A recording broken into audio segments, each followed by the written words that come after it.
Labas rytas. Šiandien laidoje kalbėsimės apie europinę paramą miškų savininkams ir valdytojams, apie vietos veiklos grupių lūkesčius artėjant naujam ES finansiniam laikotarpiui. Pasidžiaugsime, kad Lietuva geriau nei Olandija, Austrija ir Italija. Supažindinsime su dar vienais Gimtosios žemės Jorio apdovanojimų nominantais – ūkininkais iš Kaišiadorių rajono Veronika ir Algimantu Lukševičiais. Ir kaip visada aiškinsimės, kur Lietuvoje gyventi geriau.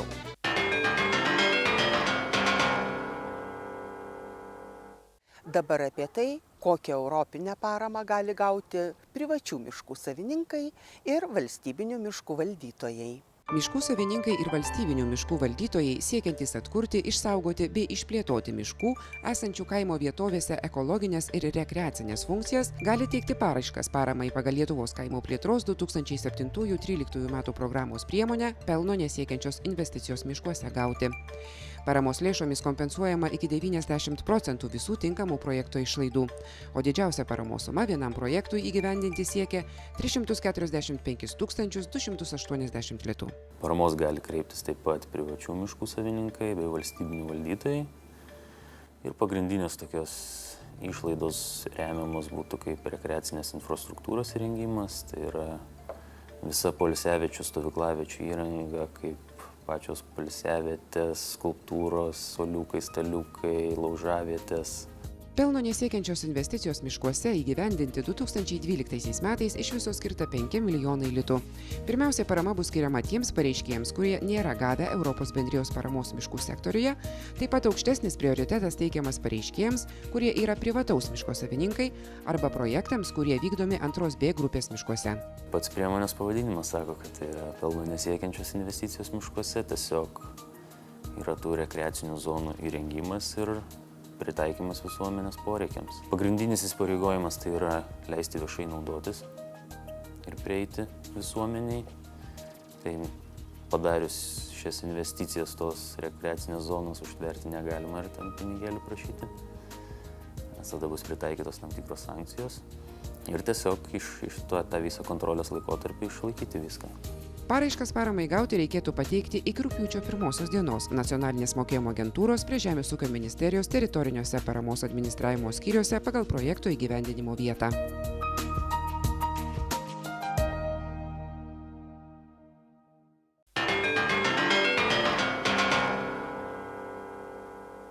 Jau beveik 10 metų Aleksandro Stulginskio universiteto kaimo regioninės plėtros centras specializuojasi programos lyderių įgyvendinimo srityje.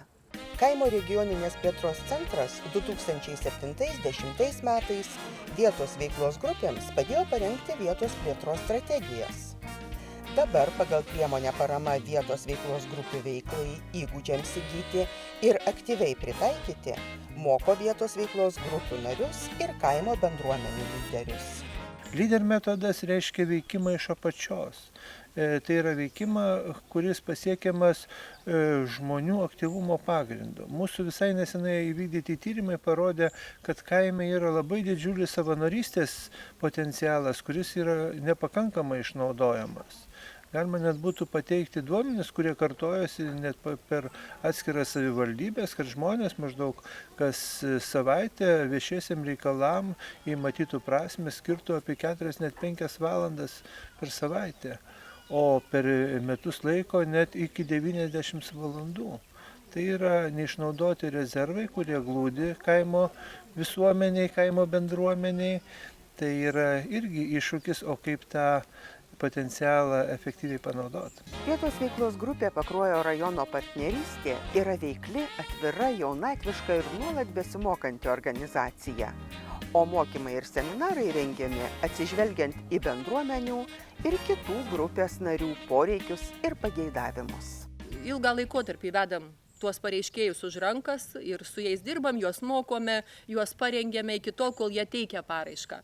todėl jau jie maždaug žino tuos kelius, kurie vyks.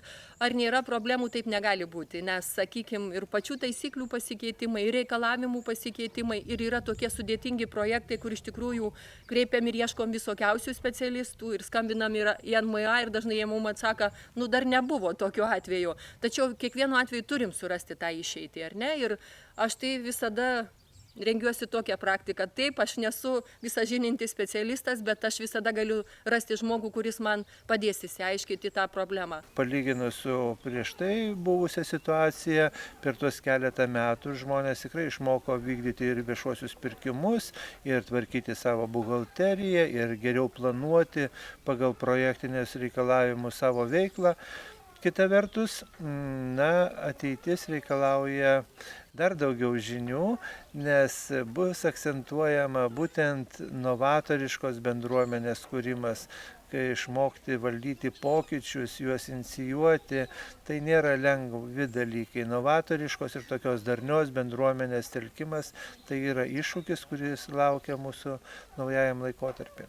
Mūsų bendruomenės vien tik, sakykime, gerais norais ar geromis mintimis ir kažkokiais gerais darbais mes pasiektumėm daug, bet visumoje be finansinės paramos, be to tikrai nebūtų gyventi nei vietos projektai, nei tarptautiniai bendradarbiavimai, nei kažkokia patirtis su kitais, kadangi tai apima ir išvyką su, sakykime, ar su vakarų, ar su vietos veiklos grupių bendruomenėm, ar patirtį mes susiformuosim, aš manau, savo ir netgi galbūt tos vakarų šalės iš dalies net iš mūsų galėtų ir pasimokyti, ką mes gaunam, mes labai branginam. Vietos veiklos grupės rengia susitikimus, dalyjasi veiklos patirtimi. Pakruojo rajono partnerystės nariai susitiko su Anykščių rajono vietos veiklos grupės vadovais, domėjosi jų vykdomais projektais, papasakojo ir apie savo sėkmingą veiklą. Tada, kai 2007-2008 metais vietos veiklos grupė kūrė strategiją, numatėm savo ir kalbėdami su bendruomenėm, su kaimo gyventojais, su rajono savivaldybė, o tai, kas yra mums rajonui aktualu ir tai, kas mums patiems atrodo, kad kur mes galėtume įtakoti. Todėl viena iš tikslinių grupių tai ir yra jaunimas. Galbūt daug vilčių įdėjom dar ir į moteris, tačiau moteris surado kitą nišą. Yra jaunimo organizacijų sąjunga. Apskritasis stalas, yra savivaldybės specialistė, kurie dirba, tačiau yra ir kitos galimybės, būtent tas, kurias galėjo duoti strategiją. Tai jaunimas prigalvojo įdomiausių idėjų, tai galbūt iš tų idėjų įsirutulios ir tai, kas bus tradicija, arba tai, kad kažkokius duos postūmį kitai veiklai. Galėčiau pavardyti visą eilę projektų, kurie labai svarbus ir kurie jaunimui pasirodė, kad kiekvienas klubas pagal savo veiklą, kiekviena jaunimo organizacija toj srity, kur jinai dirba, toj srity, kur jinai turi narių, toj srityje ir kažką tai sugalvojo daryti. Imkim, sakykim, baikeriai. Baikeriai padarė rajone baikerių šventę, kurie, sakiau, prieš 2 metus tai man buvo pats gražiausias rajono renginys. Tačiau jie turi ir jaunimo sekciją. Baikeriai sugalvojo, kaip būtų gražu, kad mūsų rajono jaunimas galėtų mokytis to. Tai yra, aš įsivaizduoju, kad pamatyti tikrą motociklą, o dar su juo pavažiuoti, o dar gauti galimybę su įrankiais jį susitvarkyti, tai irgi labai didelis pliusas. Turėjome mes gana nemažai projektų, kurie būtent buvo pastatų sutvarkymui, jų pritaikymui. Turim ir tų veiklos nemažai projektų, bet dabar jau ateina tas momentas, kai tikrai norėtųsi ir galėtume daryti dar daugiau, nes jau sukūrėm savo patikimumą, kaip vietos veiklos grupė pamatė, kad taip, tikrai su jais galima dirbti, jie administruoja, jie padeda, konsultuoja, informuoja ir padeda įgyvendinti, tai mes manau, kad dabar dar daugiau atsirastų norinčių.